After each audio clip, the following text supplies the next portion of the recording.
Hello everyone, welcome back to info inside channel. இன்றைக்கி நம்ம வீடியோவில் எதை பற்றி பார்க்க போகிறோம் அப்படின்னா ஜாவா பஸ்வேர்ட்ஸு. அதாவது ஜாவாவில் இருக்க பஸ்வேர்ட்ஸ்லாம் நம்ம வரிசைக்காக பார்க்க போகிறோம். ஜாவாவில் மொத்தம் 11 பஸ்வேர்ட்ஸ் இருக்குது.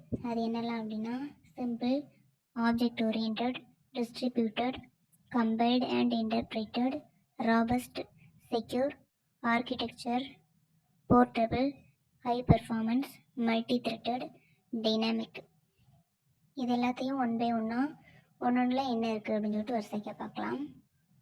இதில் ஃபஸ்ட் நம்ம பார்க்க போகிறது சிம்பிள். அதாவது ஜாவாவில் பிகினர்ஸ்க்கும் நல்ல ப்ரோக்ராமர்ஸ்க்கும் ஈஸியாக இருக்கிற மாதிரி இதை டிசைன் பண்ணியிருக்காங்க. படிக்கவும் யூஸ் பண்ணவும் ரொம்ப சிம்பிளாக இருக்கும். உங்களுக்கு ஆல்ரெடி ஆப்ஜெக்ட் ஓரியன்டட் கான்செப்ட் பற்றி தெரிஞ்சிருந்தா இது இன்னும் ஈஸியாக இருக்கும்.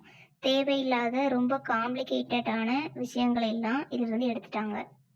இந்த ஜாவா பஸ்வேர்ட்ஸில் செகண்டாக நம்ம பார்க்க போகிறது ஆப்ஜெக்ட் ஓரியன்டட். இந்த ஆப்ஜெக்ட் ஓரியன்டட் லாங்குவேஜ், அதாவது ஜாவாவில் எல்லாமே ஆப்ஜெக்ட்ஸையும் கிளாஸையும் சுற்றி தான் வரும். நம்ம நிஜ வாழ்க்கையில் பார்க்குற காரு, பேங்க் அக்கௌண்ட்டு இந்த மாதிரி எல்லாத்தையுமே ஆப்ஜெக்ட்ஸாக நம்ம மாடல் பண்ணிக்க முடியும். இதனால் பெரிய அப்ளிகேஷன்ஸ் கூட ஈஸியாக மேனேஜ் பண்ண முடியும். இதில் முக்கியமான ஆப்ஜெக்ட் கிளாஸ், இன்ஹெரிடன்ஸ், பாலிமார்பிசம், அப்ட்ராக்ஷன்ஸ், என்கேப்சுலேஷன்ஸ் மாதிரியான கான்செப்ட் இருக்குது. மூணாவது நம்ம பார்க்க போகிறது டிஸ்ட்ரிபியூட்டட். அதாவது நெட்வொர்க்கில் இருக்க நிறைய கம்ப்யூட்டர்ஸ்லாம் ஒன்றா வேலை செய்கிற அப்ளிகேஷன்ஸை இது உருவாக்க முடியும். அதாவது இன்டர்நெட்டில் இருக்கிற ரிமோட் ஆப்ஜெக்ட்ஸ் கூட ஈஸியாக ஆக்சஸ் பண்ண முடியும்.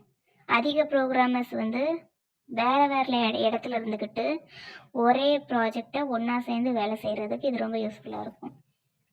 இதில் ஃபோர்த்தாக நம்ம பார்க்க போகிறது கம்பைல்டு அண்ட் இன்டர்பிரேட்டட். அதாவது இது ரெண்டும் 2 ஸ்டேஜில் ஒர்க் பண்ணும். அதாவது ஃபஸ்ட்டு நம்ம எழுதின கோடை கம்பைல் பண்ணி அதை பைட் கோடாக மாற்றும். அப்புறம் அந்த பைட் கோடை ஜாவா ஜேவிஎம்க்கு அனுப்பி இன்டர்பிரேட் பண்ணி அதை ரன் பண்ணும். 5வது நம்ம பார்க்க போகிறது ராபஸ்ட்டு. ஜாவாவில் அதிகம் ஃபீச்சர்ஸ் ஜாவா கொடுக்குது இந்த ராபஸ்ட்டு.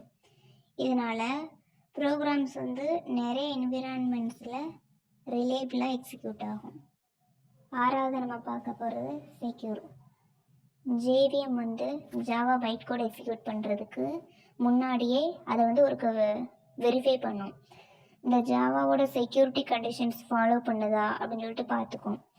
ஜாவாவில் நம்ம பாயிண்டர்ஸ் யூஸ் பண்ண மாட்டோம். அதனால் அந்த மெமரி அன்அத்தாரைஸ்டாக ஆக்சஸ் பண்ணுறதை தடுக்கலாம். ஜாவா பஸ்வேர்ட்ஸில் நம்ம 8வதாக பார்க்க போகிறது போர்ட்டபிள். அதாவது ஜேவிஎம் இருக்கிறதுனால ஜாவா போர்ட்டபிள். இது வேறு பிளாட்ஃபார்மில் ஒரு கன்சிஸ்டன்ட் ரன் டைம் என்விரான்மெண்ட்டை கொடுக்கும். 9வது நம்ம பார்க்க போகிறது ஹை பெர்ஃபார்மன்ஸ். அதாவது ஜாவா பைட் கோடை யூஸ் பண்ணுறதுனால இதோட பெர்ஃபார்மன்ஸ் நல்லாயிருக்கும். பைட் கோடை மெஷின் கோடை ஈஸியாக கன்வெர்ட் பண்ணிக்க முடியும் நம்மளால். 10வது நம்ம பார்க்க போகிறது மல்டி த்ரெட்டட். இந்த மல்டி த்ரெட்டட் ப்ரோக்ராம்ஸ்னால நிறைய வேலைகளை ஒரே நேரத்தில் செய்ய முடியும். இது இன்டராக்டிவ் நெட்வொர்க் ப்ரோக்ராம்ஸ் உருவாக்குறதுக்கு ரொம்ப ஹெல்ப்ஃபுல்லாக இருக்கும். ஜாவாவில் run time multi processor synchronisation support பண்ணும்.